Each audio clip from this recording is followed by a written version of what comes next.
आज यदि सारे विश्व की समस्या का समाधान, हर व्यक्ति एक दूसरे के आश्रित हो रहा है,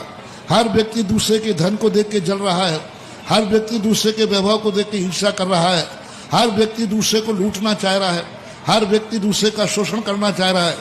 इन सारी अराजकताओं का समाधान यदि संसार में कोई है तो उसका नाम है ध्यान।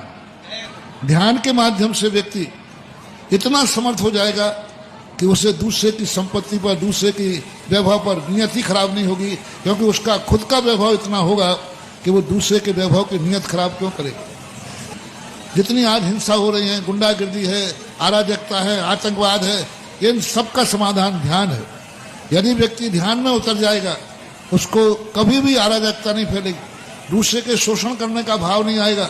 दूसरे के प्रति अनर्थ करने का भाव नहीं आएगा, उसको जिहाद करने का भाव नहीं आएगा, क्योंकि वो ध्यान के माध्यम से ऐसी समता को प्राप्त हो जाएगा कि इन सारे समाधान जितने भी हैं आतंक, ये सब अपने आप खत्म हो जाएंगे, उत्तेजनाएं खत्म हो जाएंगी, क्रोध खत्म हो जाएगा।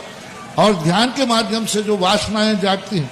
जिस वासनाओं के वशीभूत होकर के व्यक्ति नाना अनर्थ करता है, यदि ध्यान की सिद्धि हो जाए तो अंदर की वासना खत्म हो जाएगी, जिससे देश में जो शोषण है, बलात्कार है, इन सब का समाधान ध्यान के माध्यम से हो सकता है। जो व्यक्ति अपने आप में इतना उग्र हो जाता है, वो यदि 5 मिनट के लिए भी ध्यान कर ले तो उसको इतनी शांति मिलेगी कि जितनी किसी उपलब्ध करने के बाद भी नहीं। व्यसन मुक्ति के लिए भी व्यक्ति यदि व्यसनों से त्रस्त है, उसका भी एक समाधान महा ध्यान है। कितना भी व्यसन करने वाला हो, उसको प्रतिदिन 5 मिनट का ध्यान शुरू कर दे, 5 मिनट में ध्यान का आलम्बन लेके कर दे। परमात्मा की पूजा करना अलग चीज है और परमात्मा का ध्यान करना अलग चीज है। भगवान की पूजा करते समय वो शक्तियां प्राप्त नहीं होगी, उसी परमात्मा का ध्यान करना, गुरु की पूजा करना और गुरु का ध्यान करना,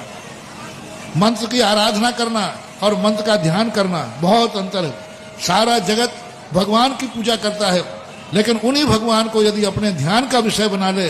तो इतनी शक्तियां जाग जाएंगी जो भगवान के पास हैं, बल्कि भगवान से एक कदम आगे निकल जाएगा ध्यान के माध्यम से।